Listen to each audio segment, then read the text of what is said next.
누가복음 지금 2장 10절에요. 천사가 이르되 무수하지 마라. 보라, 내가 온 백성에게 미칠 큰 기쁨의 소식을 너에게 전하노라. 어느 날 요셉에게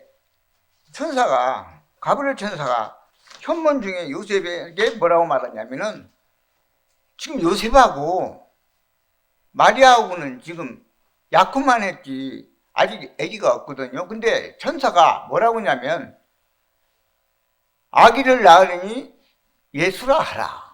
그러니까 이 요셉이 의로운 자고 그 사람이 참 좋은 사람이 인격이 됐어. 차분하게 침착하게 의로운 사람이 있는데 어떻게 해서 성령으로 잉태되는가? 우리 인간으로서는 참 이해가 안 가는데 이게 바로 성령의 역사입니다. 성령으로 잉태해서 아기를 낳으니 예수라 하라. 예수라는 뜻은 자기 백성을 구할 자. 그래서 예수님이 오신 것은 아기 예수로 와요. 근데 아기 예수로 오는데 태어날 때부터 고난을 받기 시작하는데, 태어나자마자 얼마나 태어나부터 고난과 피하는 것이 많은가, 피신을 많이 합니다. 그래서 그 피신하는 중에 이곳저곳으로 막 댕기는데, 왜 그러냐면은 헤롯, 아니 나쁜 사람이야. 이 사람이 악한 사람이라 2살 밑에는 다 죽인다. 왜? 예수를 찾아서 죽여야겠다 이거예요. 그러니까 아기 예수를 누가 데리고 가냐? 요셉하고 마리아가 아기 예수를 데리고 계속해서 피신을 합니다. 지금 현재 갈릴리에서 또 예루살렘에서 애굽으로 그렇게 피신을 하고 있는데, 그런 통에 예수가 자라요. 근데 예수님이 어찌 태어나부터 이렇게 고난을 많이 겪게 되는가? 진짜 이건 이 헤롯 왕 손에서 피하기 위해서 하나님이 예수님의 그 구원의 사역을 하기 위해서 그 시작한 것인데, 아버지 요셉과 육신의 아버지죠, 또 어머니 마리아가 이 예수를 데리고 어디까지 가냐? 지금 계속 피신하고 있는 중에 예수님은 자라요. 그러니까 예수님이 무엇보다도 참 성장과 성숙을 하는데, 뭐라고 할까, 이 치와 지혜가 잘 자라더라. 그런데 어느 날 소년 예수님이 됐거든요. 안 보여 예수님이. 그러니까 아니 왜 이렇게 안 보이냐 하면서 요셉과 그 마리아가 찾아다닙니다. 며칠 찾아다니도 예수가 안 보여. 소년 예수가. 갖고 마지막 날에 찾았는데 성전에서 찾게 돼버리는데, 이 소년 예수는 하는 말이, 제가 성전에 있는 줄 모르셨나이까? 그게 소년 때부터 예수님은 성전을 가까이 하고 예배를 가까이 하고 기도를 하셨던 분으로 자랍니다. 그래서 이 예수님이 이제 성숙하게 되는데 30살까지 예수님이요, 30살까지는 목수인 아버지를 좋아요. 이게 제대로 교육을 받지 못하고 아버지의 그 목수의 노동을 돕다가 3년 반, 정확히 말하자면은 3년 4개월 동안의 본격적인 공생의 사역을 합니다. 그래서 요단강에서 세례 요한한테 세례를 받아요. 세례를 받고 광야로 나갑니다. 근데 그 광야에 나가갖고 40일 금식 기도를 하고 났는데 마귀가 와서 시험을 해요. 얼마나 배가 고프냐, 이 돌덩이를 떡덩이로 먹어라. 그랬더니 사람이 떡으로만 사는 것이 아니요, 하나님의 말씀으로 사는 것이다.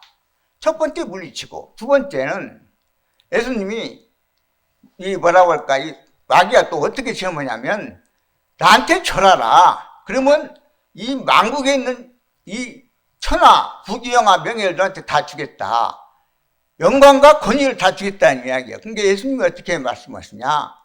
오직 주 하나님만을 섬기라, 경배하라. 그리고 세 번째는 또 어떤 시험이냐면, 큰 성전에 올라가서 뛰어내려라. 그러면 예수님이 뭐라고 하냐면, 내 하나님을 시험하지 말고 경배하라. 그래서 마귀의 시험을 물리쳤습니다. 그리고 나서 예수님은 드디어 본격적인 예수님의 사역이 시작되는데, 어떤 사역을 하시냐? 첫 번째는 축기 사역을 해요.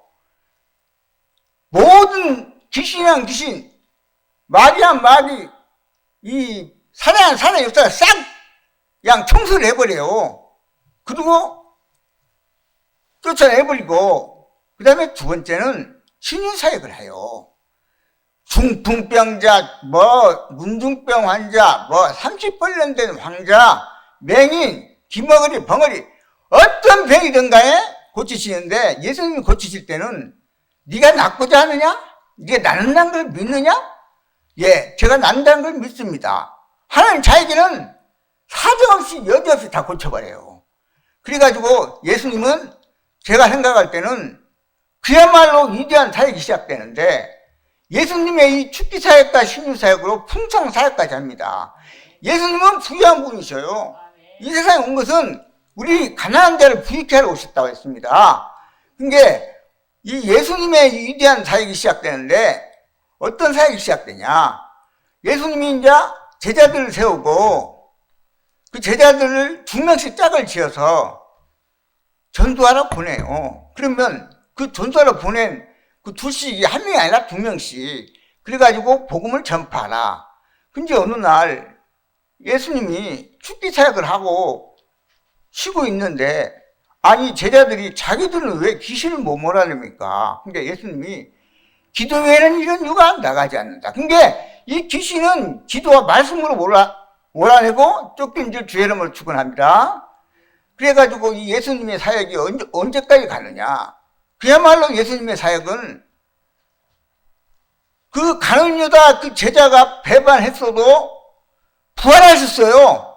그래갖고 우리 주님은 길이요 진리요 생명 영생 복락되시고 부활의 주님이 되셔서 언제 오실지는 우리가 몰라요. 지금 예수님이 오신다는 걸 했어요. 하늘로 올라가면서 12제자한테 사마리아 땅끝까지 전하라. 그 마지막 부탁을 하고 떠나셨어요. 이 예수님에 대해서 이야기하겠는데, 예수님의 이 사역 중에서 위대한 사역은 어떤 분이었냐? 예수님은 원래 누구보다도 부유하고 귀하신 분인데, 이 예수님의 생활은 어땠는가? 그야말로 가난한 자와 함께 하셨고, 또 병든 자와 함께 하시고, 또 귀신에 눌린 자와 함께 해서 몰아내버리고, 또 약한 자들, 병든 자들 다 몰아내버렸어요. 그래가지고 이 고치는 이 사역을 만유의 대의사이신 예수의 이름으로 우리가 명령하고 선포할 때마다 어떤 병이도 다 나을 줄 주의 이름으로 축복합니다. 그래서 이 예수님의 사역은 이 세상이 전무후무한 구세주의 사역이라 지금 병원에도 못 고치는 병이 꽤 많아요. 근데 이 예수님은 그야말로 못 고치는 어떤 병도 싹 고쳐버립니다. 네가 낫고자 믿냐? 믿는 자에게는 여지없이 다 고쳐버려요. 사정없이 다 고쳐버리는데, 이 예수님이 가는 유다의 배반으로 인해서 십자가를 지고 세상을 떠나셨지만 3일 만에 부활하신 걸 믿습니다. 지금 예를 들어서 이 예수님은 평화주의자야. 예수님은 생활의 인생이 짧은 인생 33년? 정확히 4개월을 사시다 갔는데 3년 반 동안을, 3년 4개월 정확한 대월인데 3년 4개월 동안을 아주 위대한 사역을 했어요. 예? 가장 위대한 사역을 했어요.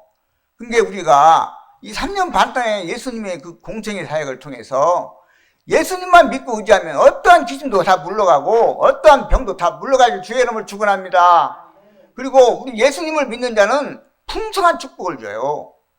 물질의 풍성은 문제가 아니라 영적으로 풍성하고 마음적으로 정신적으로 풍성한 건강한 풍성한 사역을 하게 합니다. 이런 축복이 멜날마다 함께 하실 주의 이름으로 축복합니다.